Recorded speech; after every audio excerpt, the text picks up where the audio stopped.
मैं सुधीर स्वागत करता हूं आप सभी का आपके अपने चैनल स्कोर मैक्स पर। और आज के सेशन में मैं आपके साथ डिस्कस करने वाला हूं competitive profile matrix.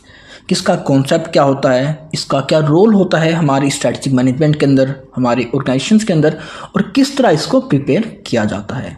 So start करते हैं अपना आज का सेशन। सो कॉम्पिटिटिव प्रोफाइल मैट्रिक्स, जिसे कि CPM भी बोला जाता है in short. So CPM stands for Competitive Profile Matrix. So it is a strategic management tool used to compare the organization with its competitors. तो ये कह सकते हैं एक स्ट्रेटेजिक मैनेजमेंट टूल है जिसका यूज़ किया जाता है अपने कॉम्पिटिटर्स के साथ अपने ऑर्गेनाइजेशंस को कंपेयर करने के लिए। It tries to highlight the strong and weak point of the organisations relative to its competitors. इसके साथ साथ इसकी हेल्प से हम हाईलाइट करते हैं कि हमारे ऑर्गेनाइजेशंस के हमारे कॉम्पिटिटर के कंपटीशन में रिलेटिव में कौन सी हमारी स्ट्रॉन्ग पॉइंट है और कौन से हमारे वीक पॉइंट है in the comparison of our competitor. And it is also use to understand the external environment. इसके साथ ही साथ जो भी एक्सटर्नल इन्वायरमेंट होते हैं हमारे ऑर्गेनाइजेशंस के, हमारे बिजनेस के, उनको भी समझने के लिए कॉम्पिटिटिव प्रोफाइल मैट्रिक्स, जिसे कि आप CPM कहते हैं, इसका यूज़ किया जाता है। So this involves 4 steps which are as follows. So इस मैट्रिक्स को बनाने के लिए हमें 4 स्टेप्स को फॉलो करना होता है। तो पहला स्टेज क्या होती है, पहली स्टेप क्या होती है, आइडेंटिफाई क्रिटिकल सक्सेस फैक्टर्स। देखेंगे कौन से हमारे एक्सटर्नल फैक्टर्स हैं जो कि हमारे ऑर्गेनाइजेशंस की सक्सेस को इफेक्ट करता है। उसके बाद हम बात करते हैं assign a weight to each critical success factor. हर सक्सेस फैक्टर को एक वेट असाइन करना होता है।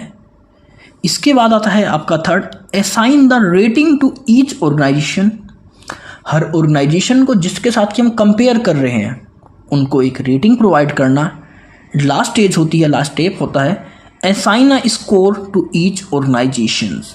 हर ऑर्गेनाइजेशंस का फिर एक कंप्लीट स्कोर कैलकुलेट किया जाता है। तो हम इन सभी स्टेप्स को 1 बाय 1 डिटेल में देखते हैं। तो सबसे पहला है आइडेंटिफाई क्रिटिकल सक्सेस फैक्टर, जिसे कि हम CSF भी कहते हैं। So critical success factor are the key focus area that are crucial to determine the success of organizations within a particular industry। तो ये वो फैक्टर्स होते हैं जो किसी भी पर्टिकुलर इंडस्ट्री के अंदर किसी ऑर्गेनाइजेशन को सक्सेस होने में उसकी हेल्प करते हैं। These factors can be both internal and external and vary among industries and strategic group। ये फैक्टर्स आपके इंटरनल भी हो सकते हैं, एक्सटर्नल भी हो सकते हैं, और एक ही इंडस्ट्रीज़ के अंदर अलग अलग भी हो सकते हैं। तो ये नहीं है कि हर कंपनी के, हर ऑर्गेनाइजेशंस के वो फैक्टर्स एक ही हों। हो सकता है कोई किसके ऊपर फोकस कर रहा है तो कोई दूसरा ऑर्गेनाइजेशन किसी दूसरे फैक्टर के ऊपर फोकस कर रहा है।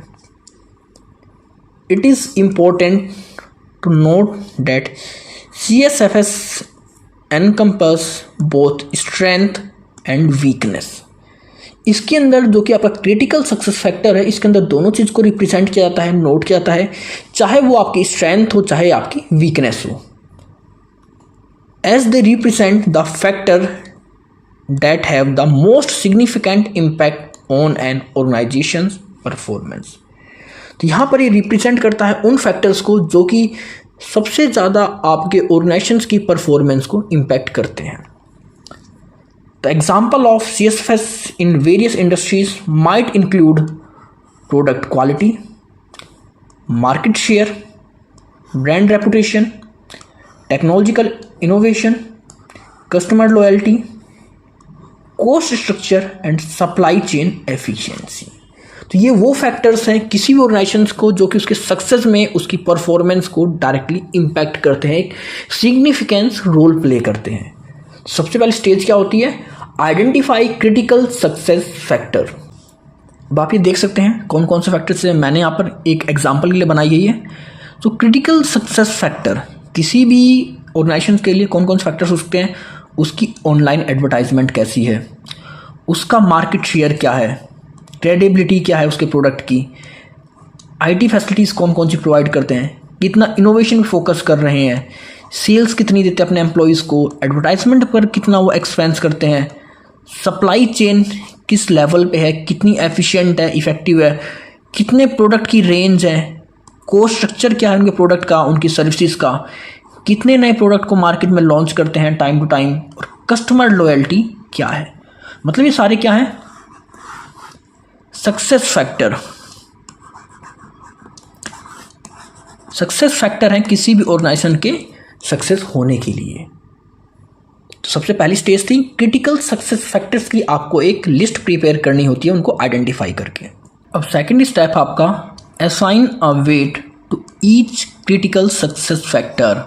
हर क्रिटिकल सक्सेस फैक्टर को एक वेट असाइन करना।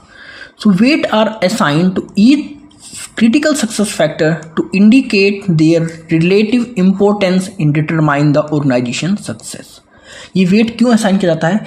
इन वेट्स के हिसाब से हमें पता चलता है कि कौन से फैक्टर्स बहुत ज़्यादा इंपॉर्टेंस हैं हमारे ऑर्गेनाइजेशन की सक्सेस के लिए और कौन से फैक्टर्स कम इंपॉर्टेंस हैं। तो these weight typically range from 0.0 to 1.0। अब जो सबसे कम कह सकते हैं इंपॉर्टेंट होगा उसको हम 0.0 का वेट देंगे, और जो सबसे ज़्यादा इंपॉर्टेंट होगा हमारे लिए उसको हम 1.0 का वेट देते हैं। मतलब कहाँ से कहाँ वेरी करता है, 0.0 से लेकर 1.0 के बीच में ये रेंज आती है। With higher weight assign to factors that have a more significant impact on success. अब जिसको सबसे ज़्यादा वेट दिया जाएगा मतलब वो फैक्टर हमारे ऑर्गेनाइजेशन की सक्सेस के लिए बहुत ज़्यादा ज़रूरी है।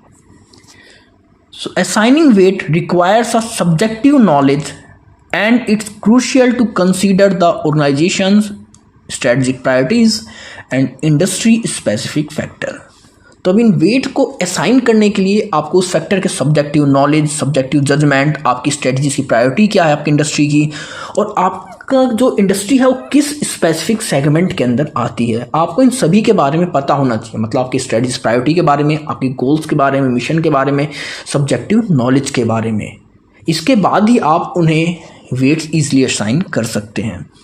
सो weights are used to reflect the degree of importance each factor hold in a competitive landscape. तो कहीं ना कहीं ये वेट होते हैं, रिफ्लेक्ट करते हैं कि क्या इम्पोर्टेंस है उसकी कॉम्पिटिटिव लैंडस्केप में उन फैक्टर्स की। सेकंड स्टेप क्या होता है, assign a weight to each critical success factor. अब हमने यहाँ पर वेट असाइन कर दिए, जैसे ऑनलाइन एडवर्टाइजिंग, इसको मैंने वेट दिया है 0.12। मार्केट शेयर सेम वेट दिया है 0.12। क्रेडिबिलिटी 0.12। IT facility 0.12। इनोवेशन को लेकिन मैंने यहाँ पर सिर्फ 0.1 का ही वेट दिया है क्योंकि ये मेरी credibility, market share, online advertisement से कम वेटेज रखता है, कम इंपॉर्टेंस रखता है। इसी तरह अगर मैं एडवर्टाइजमेंट की बात करूँ तो इसको मैंने सिर्फ 0.08 का वेटेज दिया है कि ये मेरे लिए कम इंपॉर्टेंस रखता है। और इसके साथ ही साथ आपका जैसे प्रोडक्ट रेंज है, आपका कॉस्ट स्ट्रक्चर है और आपकी कस्टमर लॉयल्टी है, ये तीनों चीज़ें और भी कम वेट और भी कम इम्पोर्टेंस रखती है आपकी सक्सेस के अंदर। यहाँ पर मैंने इन सभी को इनकी इम्पोर्टेंस के हिसाब से इनकी वेटेज प्रोवाइड कर दी। और इन सब की जो वेटेज होती है टोटल कितनी हो सकती है, मैक्सिमम 1। मतलब जो टोटल होता है इन सभी वेटेज का वो हरदम ही 1 होता है, ये कांस्टेंट है, ये कभी भी चेंज नहीं होता। चाहे आपके 4 फैक्टर हों चाहे आपके 5 फैक्टर हों, उनका टोटल 1 ही होता है। अब इसके बाद थर्ड स्टेज आती है, थर्ड स्टेप आता है assign the rating to each organisations. अब हम यहाँ पर अलग अलग ऑर्गेनाइजेशंस को मेंशन करेंगे और उनके हिसाब से उनको रेटिंग देंगे। So in this step organisations include the organisations and its competitors are related to each critical success factor. यहाँ पर अब देखेंगे हमने जो भी क्रिटिकल सक्सेस फैक्टर थे उनके सामने हमारी ऑर्गेनाइजेशन या हमारे कॉम्पिटिटर्स किस तरह उनका सक्सेस रेट है, किस तरह उनकी पॉलिसी है। So rating scale typically range from 4 to 1। 1 से लेकर 4 तक उनको यहाँ पर रेटिंग दी जाती है। अगर किसी को 4 रेटिंग दी जा रही है मतलब वो बहुत ज़्यादा स्ट्रेंथ है, उसके पास मेजर स्ट्रेंथ है। अगर हम 3 रेटिंग देते हैं तो माइनर स्ट्रेंथ है उसके पास। अगर किसी को 2 रेटिंग दी गई है मतलब माइनर वीकनेस है, और अगर 1 दी थी है तो मतलब मेजर वीकनेस। इसका मतलब यही है कि जैसे जैसे आपकी रेटिंग बढ़ती है आपकी वो स्ट्रेंथ को शो करता है, और जैसे जैसे आपकी रेटिंग गिरती है वो आपकी स्ट्रेंथ को कम कर कर आपकी वीकनेस को इंक्रीज करता है। So assign rating involves evaluating each organization's performance to each factor। इसमें क्या कहते हैं हमने, जैसे online advertising,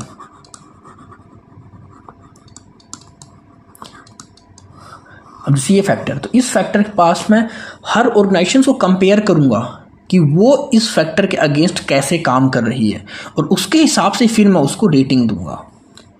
So it requires subjective judgment and can be informed by benchmarking, which means comparing the organizations against industry standard और best practices। तो यहाँ पर मैं अपने ऑर्गेनाइजेशंस को कंपेयर करूँगा, कॉम्पिटिटर्स को देखूँगा, उनकी कह सकते हैं स्ट्रेटजीज़ को देखूँगा, उनके रिजल्ट को देखूँगा, उनकी प्रैक्टिसेस को देखूँगा, और उसके बाद ही मैं फिर उन ऑर्गेनाइजेशंस को ये रेटिंग प्रोवाइड करूँगा।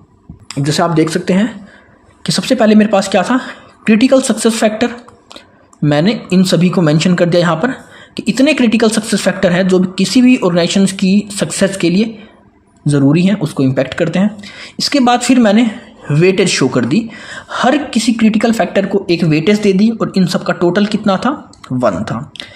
अब जैसे मेरा कॉम्पिटिटर 1 है, अब ये ऑनलाइन एडवर्टाइजमेंट में क्या इसकी लेवल है, मतलब क्या इसकी मैंने 3 रेटिंग दी है। 3 का मतलब क्या है, माइनर स्ट्रेंथ, और अगर मैंने इसको किसी चीज़ के अंदर 1 रेटिंग दी है तो ये है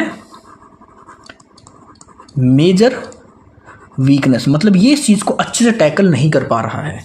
और अगर मैंने किसी के अंदर इसको 4 रेटिंग दी है मतलब ये इसकी कह सकते हैं मेजर स्ट्रेंथ है, ये मतलब इस चीज़ का बहुत अच्छे से यूज़ कर रहा है अपने ग्रोथ और सक्सेस के लिए ऑर्गेनाइजेशंस। तो इसी तरह मेरे को कॉम्पिटिटर 1 के लिए रेटिंग दी मैंने, फिर कॉम्पिटिटर 2 के लिए रेटिंग यहाँ पर तैयार करी, और इसी तरह यहाँ पर मेरे कॉम्पिटिटर 3। तो यहाँ पर जितने भी कॉम्पिटिटर्स हैं या आपकी खुद की ऑर्गेनाइजेशंस हैं, उन सभी को इन क्रिटिकल फैक्टर्स के हिसाब से आपको फिर रेटिंग देनी है। रेटिंग देने के बाद हमारा 3rd स्टेज खत्म हो जाती है। अब आते हैं हम स्टेप 4 पे। So assign a score to each organisations. अब यहाँ पर हम देखते हैं हमारी वेटेज क्या थी, हमारी रेटिंग क्या थी, उन दोनों को आपस में मल्टीप्लाई कर कर उनके टोटल स्कोर को यहाँ पर कैलकुलेट कर देते हैं। So the final step in the performing a CPM is assigning a score to each organisations based on assign rating and weight.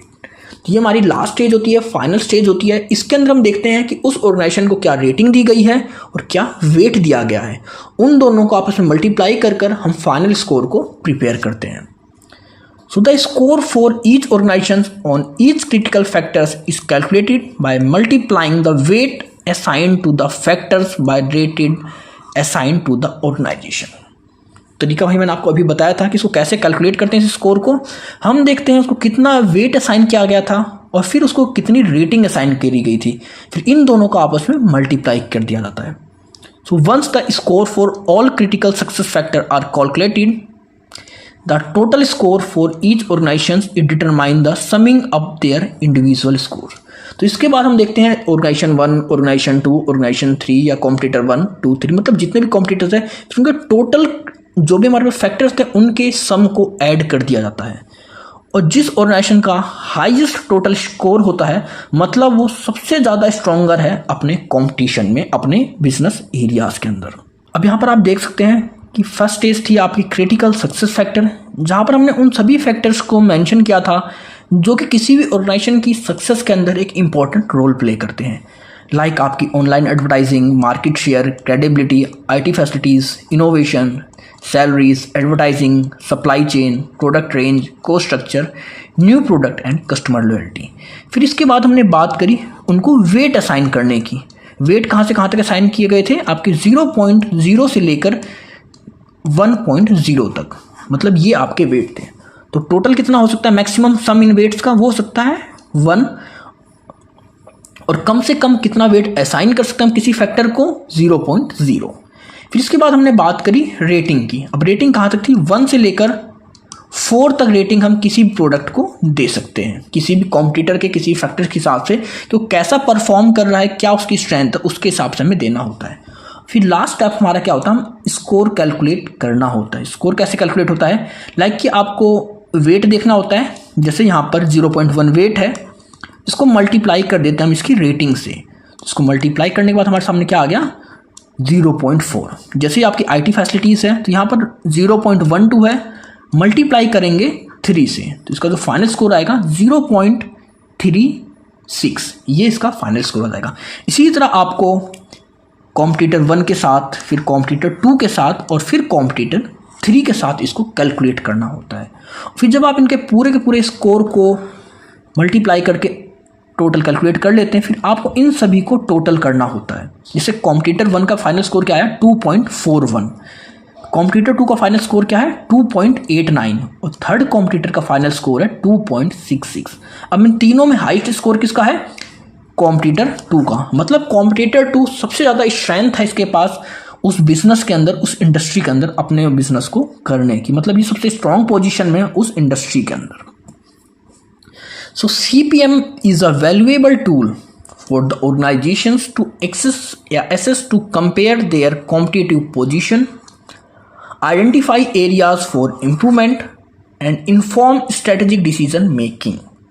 तो कहीं ना कहीं हम कह सकते हैं एक वैल्यूएबल टूल है जिसके थ्रू की ऑर्गेनाइजेशंस अपने कॉम्पिटिटिव पोजीशन को एक्सेस करता है, अपने उन एरियाज़ को देखता है जहाँ पर वो इम्प्रूवमेंट कर सकता है और उसके साथ ही साथ अपनी स्ट्रेटेजिक डिसीजन मेकिंग को भी ईजिली कर सकता है। It provide a structural framework for evaluating performance relative to competitor and help organisations focus their effort on key success factor. और ये भी कह सकते हैं कि एक तरह से स्ट्रक्चरल फ्रेमवर्क है जो कि हमें हेल्प करता है कि किस तरह हम अपनी एग्जैक्ट परफॉर्मेंस को इवेल्युएट करें अपने कॉम्पिटिटर के साथ। उसके साथ ही साथ फिर हमारे पास जो भी सक्सेस फैक्टर हो उनके ऊपर फोकस कर सकें। तो ये थे आपके CPM का कॉन्सेप्ट। आई होप आपको सारे पॉइंट्स क्लियर हो गए होंगे। अगर आप कोई इशू है, कोई डाउट है तो आप कमेंट सेक्शन में कमेंट कर मुझसे पूछ सकते हैं और अब आप मुझे मेरे इंस्टाग्राम और टेलीग्राम पर भी फॉलो कर सकते हैं। तो ऐसी और वीडियोस और टॉपिक्स के लिए stay tune, stay connected with स्कोरमैक्स।